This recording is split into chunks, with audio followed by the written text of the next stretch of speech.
Graça e paz, amado e amada de Deus, que alegria estarmos aqui mais uma vez, reunidos para meditarmos na palavra do Senhor, para podermos ser edificados por ela, para que ela nos fortaleça, nos console. Amados, o tema de hoje vai ser profecias e promessas. E é interessante nós pensarmos que o Antigo Testamento, que foi escrito aí ao longo de séculos, foi dado a vários profetas em séculos diferentes, mas Deus dava apenas um trechinho de uma profecia. E a esses profetas, cumprindo a ordem de Deus, escrevia, registrava aquilo em um livro, e na plenitude dos tempos, então, nasce Jesus Cristo. E aí nós podemos notar, no momento em que esses livros vinham se juntando, ele simplesmente revela perfeitamente o nascimento de Jesus Cristo, a sua vida, o seu ministério, a sua obra redentora. Na época em que essas profecias eram dadas àqueles profetas, só aquele trechinho não fazia muito sentido, mas eles, obedientes, escreviam. Então, para a gente pensar em uma delas, vamos recordar aí 700 anos antes da chegada da palavra de Deus, né, do verbo de Deus encarnado, da vinda de Jesus, Isaías, né, capítulo 9, versículo 6, que diz: "O menino nos nasceu, um filho se nos deu. O governo está sobre os seus ombros, e o seu nome será Maravilhoso Conselheiro, Deus Forte, Pai da Eternidade, Príncipe da Paz." Amados, é maravilhoso hoje nós conseguimos ouvir ou ler essa profecia e associá-la ao Filho de Deus ou ao Deus Filho, o Deus que encarnou. Mas naquela época, quando Isaías ouviu essa profecia, talvez ele não tivesse entendido. Por quê? Porque Deus falava como se fosse algo passado. Um menino nos nasceu, um filho se nos deu. O governo está sob seus ombros. Ou seja, todo o governo do mundo está sob os ombros de Jesus Cristo. E o seu nome será, né? Aí então vem uma profecia para o futuro. Por quê? Porque tudo o que ele fizesse, no final, mostraria que ele realmente é um maravilhoso conselheiro. Até porque, amados, não existe conselhos melhores do que os que estão aqui, dados por Deus. A Bíblia é chamada Palavra de Deus. E a Palavra de Deus, o Verbo de Deus, esteve entre nós na plenitude dos tempos. Então, o maravilhoso conselheiro, Deus forte. Veja, amados, Deus é um único Deus, é o chamado Deus triuno. Essa profecia estava sendo dada para os judeus que aprenderam desde o início que só havia um único Deus. Acontece que esse único Deus, ele subsiste ou existe em três pessoas: Pai, Filho e Espírito Santo. Em termos de onisciência, onipotência e onipresença, amor, os três estão perfeitamente alinhados, não há discordância entre eles, trabalham conjuntamente. Então, muito embora tenham a mesma essência, as mesmas qualidades, né? Eles têm papéis diferentes. Então, pela própria palavra de Deus, pela própria Bíblia, nós entendemos que Deus está entronizado no alto, né? Acima dos querubins, né? Num trono elevado. Jesus Cristo veio, validou a lei de Deus que foi dada também por ele, sendo ele a palavra, validou, cumpriu a lei e pagou sendo justo, pagou pelos nossos pecados na cruz do Calvário, levando sobre ele as nossas iniquidades, como a gente conversou no último devocional. E hoje, Jesus, depois de morto, ressuscitou ao terceiro dia, ficou 40 dias com os seus apóstolos e discípulos e subiu aos céus. Hoje está à direita do Pai e intercede por nós junto ao Pai. Então este é o papel de Jesus. Deus é o justo juiz, Criador, juntamente com Jesus Cristo, porque a palavra de Deus diz que sem Cristo, sem Jesus, nada do que foi feito se fez. E aí, Jesus havia prometido subir aos céus e enviar um Consolador que ficaria conosco até que ele voltasse, que é o Espírito Santo Deus. Invisível, um Deus verdadeiro, como eu disse, exatamente como os outros dois, então, 3 pessoas em um único Deus, e que hoje ocupa para nos consolar o lugar de Deus, que veio e depois nos deixou. Então ele, Deus também, mas Espírito Santo, e não tem menor importância, até porque certa vez Jesus estava falando com os fariseus e os fariseus diziam que Jesus expulsava demônios pelo nome do maioral dos demônios. E Jesus Cristo, então ele diz assim, olha, se uma casa lutar contra ela mesmo, ela não subsistirá, mas cairá, ficará em ruínas. Se Satanás está contra Satanás, ele também não pode subsistir. E aí então Jesus diz assim, qualquer blasfêmia dita ao Filho do Homem ou a Deus será perdoado, obviamente se houver um arrependimento sincero. Mas todo pecado, toda blasfêmia falada contra o Espírito Santo não terá perdão nem nesta vida, nem na vida vindoura. Ou seja, é passível de condenação eterna.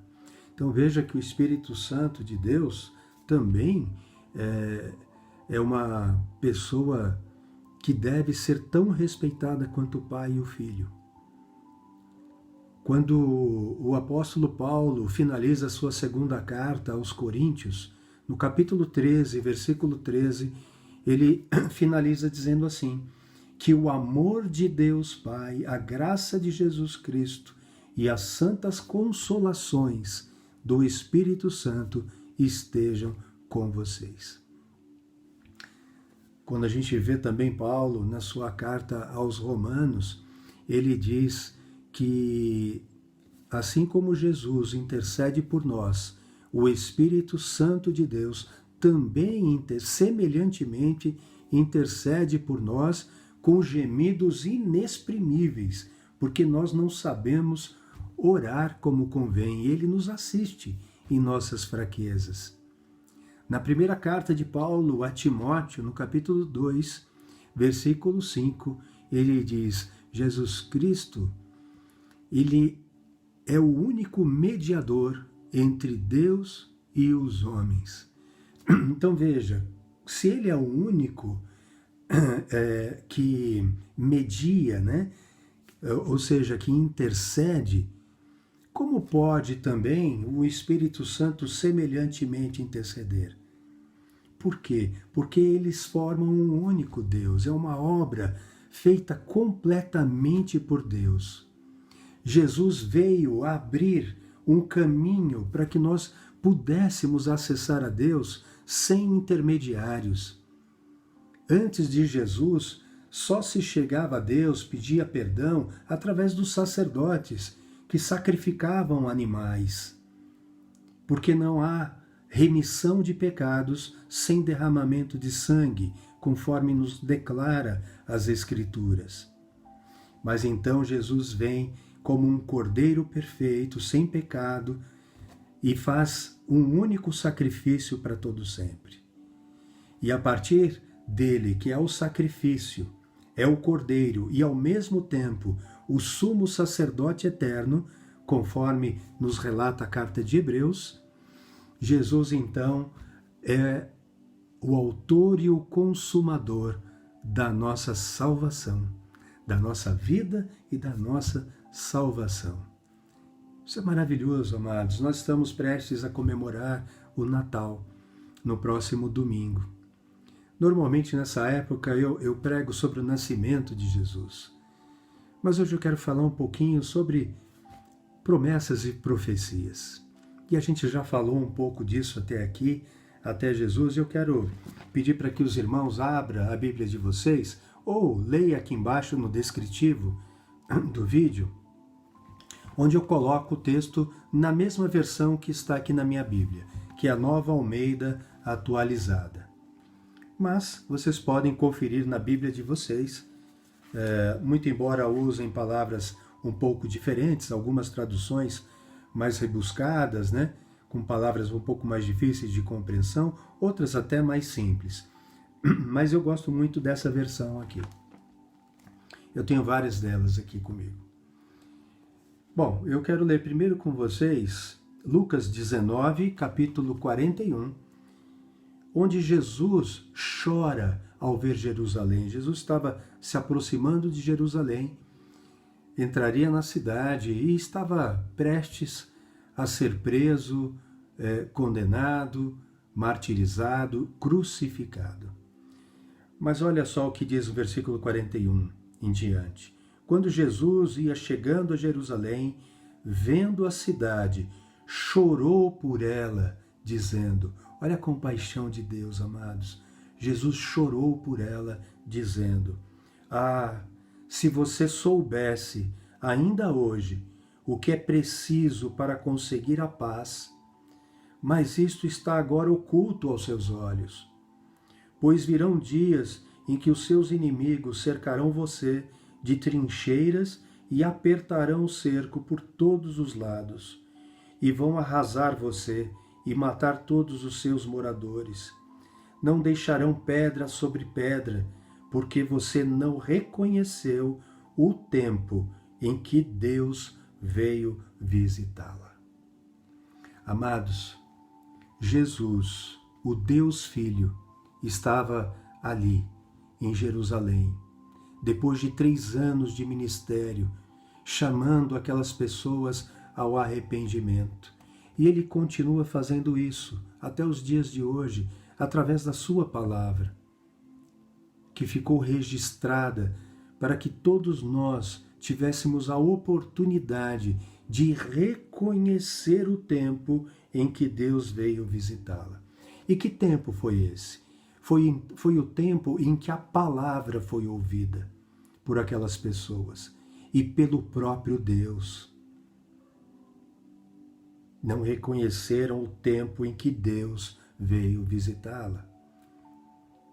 E muitas pessoas hoje estão ainda com os olhos cegos pelo príncipe deste mundo, conforme está aqui no versículo 42, né? Se você soubesse ainda hoje o que é preciso para conseguir a paz com Deus. Mas isto está agora oculto aos seus olhos. E então viriam dias terríveis contra Jerusalém. E Jesus, compadecido das pessoas que recusam a sua oferta tão generosa, a salvação de graça, pela fé nele. Porque Deus amou o mundo de tal maneira que deu o seu Filho unigênito, para que todo o que nele crê não pereça, mas tenha a vida eterna. Uma obra que muitos rejeitam, amados. Muitos rejeitam. Continuando aqui, vamos agora no capítulo 21, versículos de 5 a 6, onde Jesus fala da destruição do templo. Alguns falavam a respeito do templo, como estava ornado de belas pedras e de dádivas. Então Jesus disse: Vocês estão vendo estas coisas? Virão dias em que não ficará pedra sobre pedra que não seja derrubada. Amados, isto se cumpriu. Então veja, nós falávamos de profecias do Antigo Testamento que se cumpriram cabalmente, rigorosamente em Jesus Cristo. Todas as profecias em Jesus. E agora nós estamos vendo Jesus fazendo novas profecias. E essa profecia da destruição do templo aconteceu em 70 depois de Cristo. Portanto, aí em torno de 30 anos após o ministério de Jesus Cristo. Eu estou arredondando a data. No ano 70 da atual era cristã. Neste ano, o general romano Tito invade Jerusalém, invade Jerusalém, derruba as muralhas, destrói o templo e a cidade fica em ruínas. Jesus profetizou isso antes, 30 anos antes, mais ou menos. E aí vai falar ainda no versículo 20 em diante, sobre essa Jerusalém sitiada, né, cercada, ocupada pelos oficiais, pelos soldados romanos, né? Diz assim: quando, porém, vocês virem... porque aqui Jesus havia falado do princípio das dores, né? Os seus apóstolos perguntaram: Senhor, quando acontecerá essas coisas e tal, né? Então Jesus está falando aqui: quando, porém, vocês virem Jerusalém sitiada de exércitos, saiba que está próxima a sua devastação. Então os que estiverem na Judéia fujam para os montes. O que se encontrarem dentro da cidade saiam dela. E os que estiverem nos campos não entrem na cidade, porque esses dias são de vingança, para se cumprir tudo o que está escrito. Amados, vingança pela desobediência do povo. O povo de Israel, desde 700 anos antes de Cristo, então desde a época ali de Isaías praticamente, né? O reino do norte primeiro, atacado pela Síria, e depois o reino do sul pela Babilônia, aí quase 200 anos depois, eles sempre continuaram sendo dominados por outros povos, pelos persas, pelos gregos e agora pelos romanos. Então havia muitos séculos que os israelitas estavam sob domínio estrangeiro por conta do pecado, porque abandonaram a lei de Deus, abandonaram o único Deus para confiar em ídolos, que por natureza não eram deuses. Isso porque eles acabaram se misturando com outros povos e adotando a cultura e as religiões de outros povos. E por isso estava acontecendo isso, né? Mas mesmo assim Jesus ainda alertou para que não houvesse uma destruição total dos israelitas, né? Então, olha, fuja, né? Porque é um dia de vingança para se cumprir tudo o que está escrito.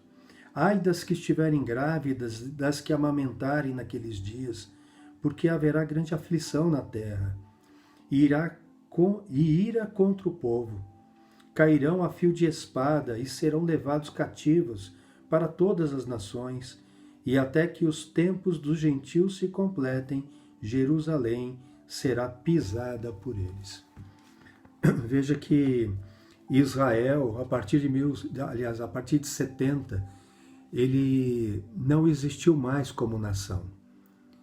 Ele voltou a ser uma nação reconhecida e depois reconstruída, isso depois da Segunda Guerra Mundial. Então a gente vê que os israelitas voltaram a ter uma nação chamada Israel há pouco tempo. Por quê? Porque eles foram espalhados pelo mundo. Amados, eu agora quero ir com vocês no versículo 25 ao 28, ainda no capítulo 21.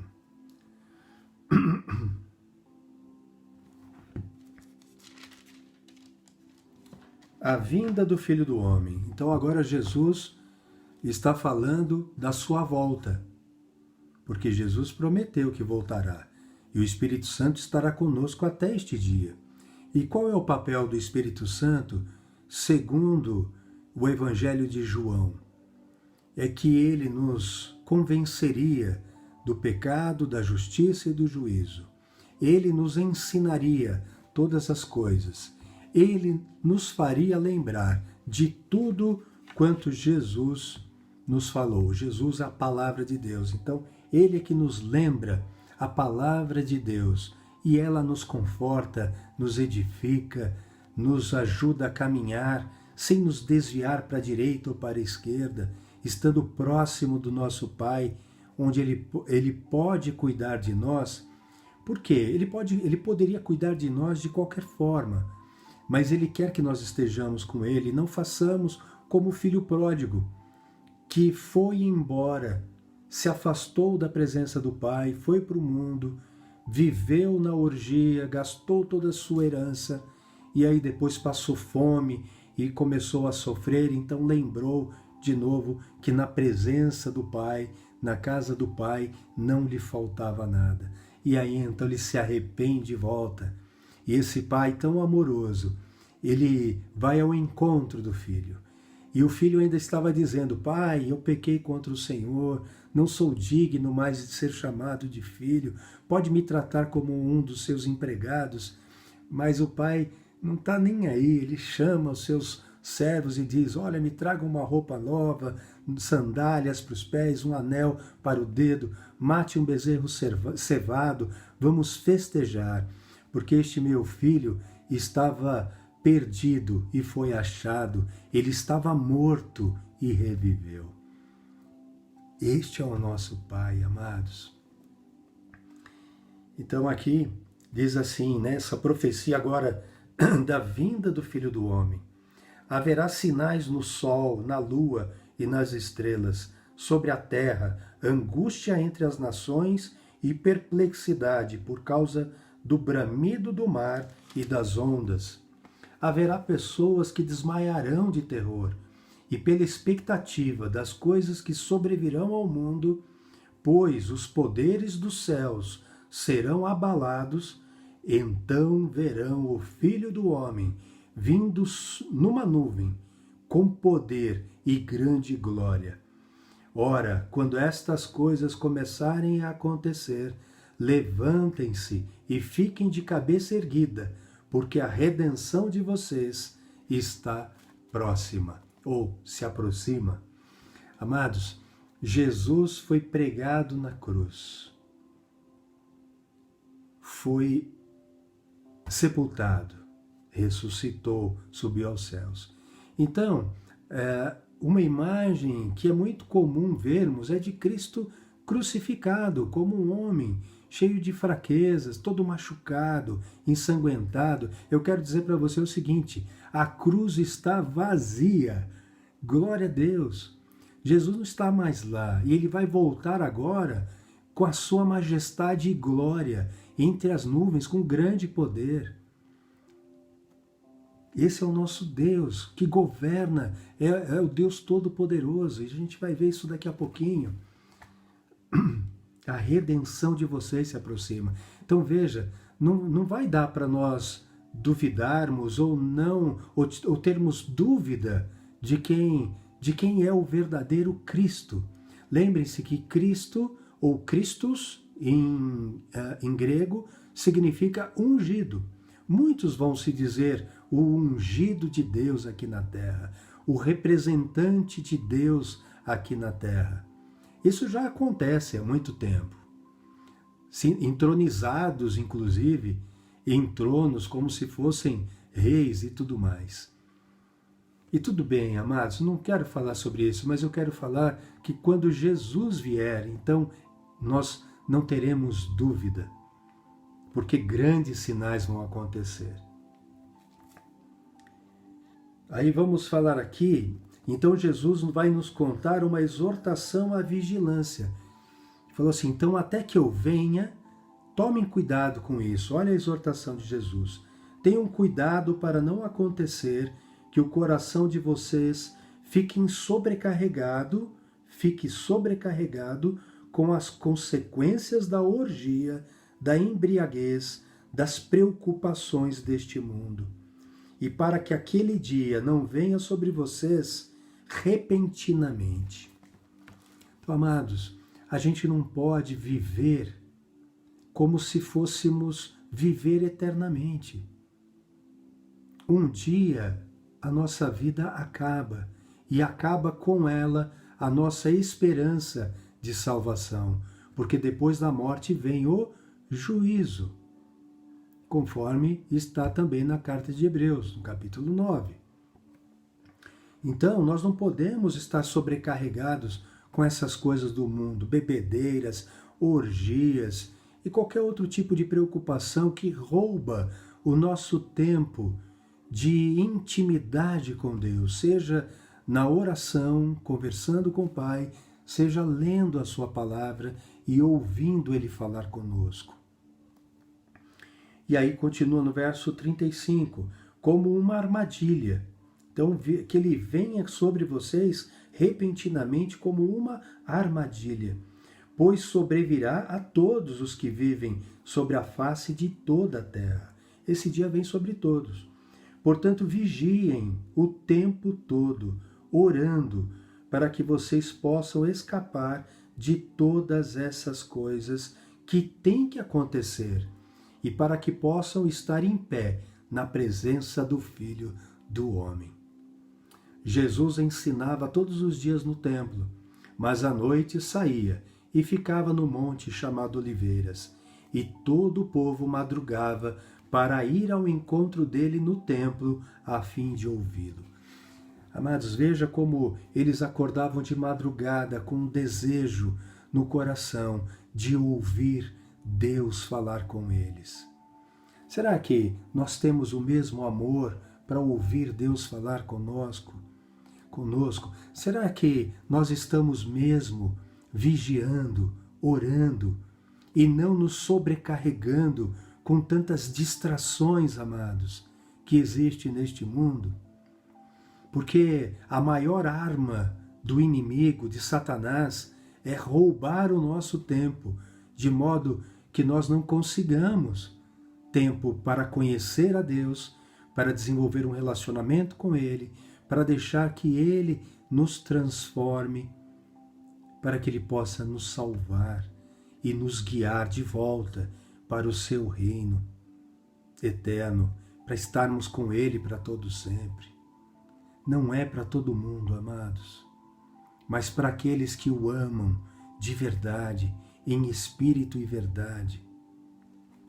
Aqueles que o buscam de todo o coração, aqueles que faz dele a sua prioridade. As outras coisas vêm em segundo plano. Jesus, ele resumiu, ele não mudou, ele resumiu os 10 mandamentos que está em Êxodo, no capítulo 20, a partir do versículo 3 até o versículo 17, se não me falha a memória, ele divide os 4 primeiros mandamentos, e vocês podem ir lá ler, tá? Não estou falando os mandamentos das igrejas, das religiões, eu estou falando os mandamentos de Deus dados a Moisés. Então, os 4 primeiros resumem amar a Deus sobre todas as coisas, com toda a força, com todo entendimento, com todo o seu coração, amar a Deus sobre tudo. E os 6 últimos mandamentos, amar o próximo como a ti mesmo. E Jesus ainda, ao final, ele muda um pouquinho essa lei e ainda nos dá um desafio maior. Ame o próximo como eu te amei. E como eu te amei? Eu te amei a ponto de eu, sendo justo, e você pecador condenado, eu fui à cruz e paguei pelos teus pecados. Morri no teu lugar, para que você tenha vida em mim pela fé. E uma fé verdadeira é uma fé que te leva a conhecer a minha palavra e a me obedecer. Aquele que ama é o que guarda os mandamentos de meu Pai. Jesus diz isso no Evangelho de João. E esses serão amados por mim e serão amados pelo meu Pai. O amor verdadeiro a Deus nos leva à obediência. Amados, vamos ao Apocalipse. Eu comentei com vocês sobre profecias. Então vamos ver aqui, já no ano aproximadamente 95 depois de Cristo, só havia agora dos 11 primeiros, porque Judas se enforcou, né?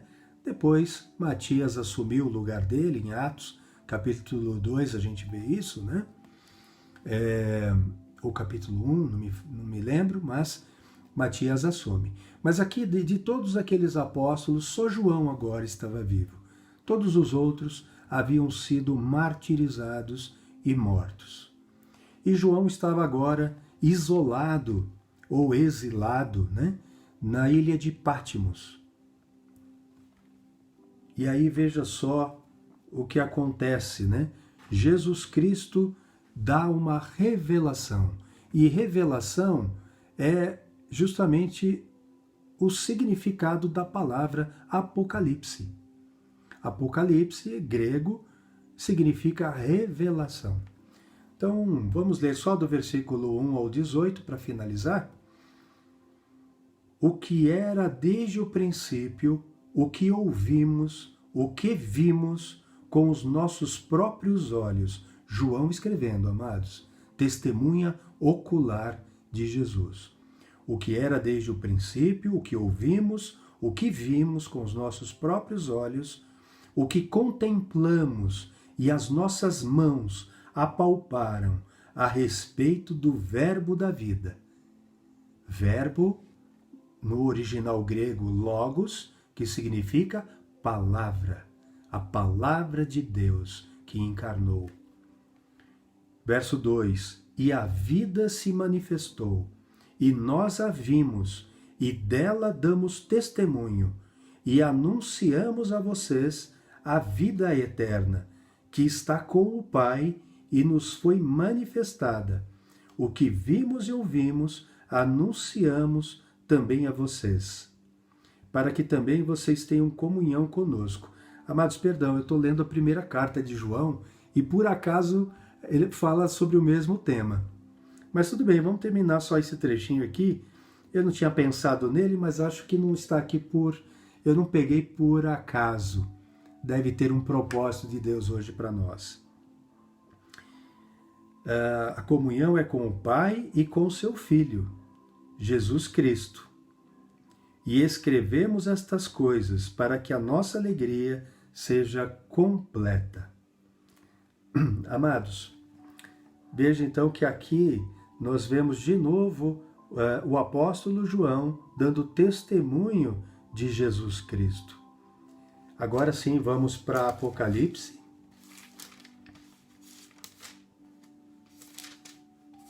A palavra de Deus é toda maravilhosa, não é, amados? Eu sou apaixonado por ela. Olha só. Agora sim. Revelação, Apocalipse capítulo 1, a partir do versículo 1. Revelação de Jesus Cristo, a qual Deus lhe deu para mostrar aos seus servos as coisas que em breve devem acontecer, e que ele, enviando o seu anjo, que significa mensageiro, deu a conhecer ao seu servo João. Lembrando agora, sim, ano 95, João exilado em Patmos, que atestou a palavra de Deus e o testemunho de Jesus Cristo, quanto a tudo o que viu.